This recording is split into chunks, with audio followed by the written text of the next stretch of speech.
mau nggak percaya tapi aku ngalami, tapi lek dipercaya itu yo koyo gak masuk akal. Jadi deh, ini kejadiannya menimpa diriku sendiri, tapi aku sudah memaafkan, tidak apa-apa ya, namanya manusia ya, mungkin ada khilafnya dia, tapi sudah aku maafkan, tidak apa-apa. Jadi deh, ini pengalamanku ketika aku mendapatkan suatu musibah gitu nih. Nah waktu itu memang aku tuh habis menolak seseorang. Aku menolaknya juga dengan sopan. Dia ini datang ke aku menyatakan kalau dia ini sudah lama suka sama aku. Di sisi lain aku juga nggak terlalu deket sama kamu, aku belum kenal kamu banget gitu loh. Ya otomatis aku nolak dong, masa tiba-tiba datang terus nyatakan cinta terus tak terima, kan ya lucu gitu loh. Mungkin karena faktor malu dan lain sebagainya mungkin ya dia ngerasanya. Tapi aku tuh sangat menghargai dia. Maksudnya aku tuh ya nggak ngecek, ya nggak menjatuhkan harga dirinya sama sekali gitu loh. Aku tuh bilang ke dia, maaf ya aku gak bisa menerima kamu secepat itu. Waktu itu alasannya aku pengen fokus ke diriku sendiri dulu. Dan seminggu setelah aku menolak dia itu tadi, ke waktu asar itu memang aku tuh sholatnya itu di akhir waktu. Aku baru sholat di akhir waktu sholat asar ke sholat maghrib itu kan memang dekat. Aku sengaja untuk tidak membatalkan wudhuku, jadi sekalian gitu habis sholat asar nunggu sebentar terus langsung sholat maghrib. Jadi aku tuh masih pakai mukena gitu karena sekalian gitu kan. Aku tuh lagi happy dan moodku itu lagi baik-baik aja. Nah karena aku tuh males keluar jauh untuk cari makan, ya aku beli mie instan di warung di depan kosan aku.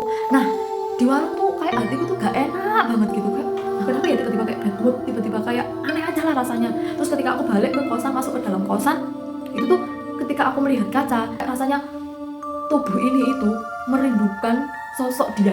Aneh banget. Aku tuh suka banget sama anak yang 1 minggu lalu itu nembak aku, dan tiba-tiba itu aku kayak ngerasa kangen banget. Kangennya itu sampai kayak kepingin nyium aroma tubuhnya, sampai kebayang-bayang parfum yang dia pakai di hari itu. Kalian bisa bayangin gak sih, kayak kalian kangen seseorang sampai kalian itu kangennya sampai aroma tubuhnya orang itu tadi mbok kangen nih gitu. Aneh kan? Masa aku suka ya sama dia, sempat dilema seperti itu, aku suka ya sama dia, tapi kan kayak aneh, nggak masuk akal, aku tuh baru kenal dia. Nah itu tuh hatiku tuh berkecambuk dan kayak telepon nggak sih ya gitu. Nah, aku tuh denger suara azan maghrib karena emang udah mendekat maghrib banget kan. Terus aku memutuskan untuk sholat dulu. Setelah aku sholat hatiku tenang dan perasaan itu tadi hilang. Tapi aku kepikiran dong, kenapa kok bisa tiba-tiba banget rasa itu muncul gitu kan. Terus akhirnya aku memutuskan untuk telepon abahku. Aku telepon abahku, aku begini aku cerita kan, terus aku tuh dilihat dari jauh sama abah. Terus 10 menit kemudian abah itu telepon lagi ke aku. Abah bilang, "Nduk, rasamu iki gak wajar, rasamu iki digawe-gawe." Jadi iku buku atimu sing ngomong, nek aku digawe koyo ngono.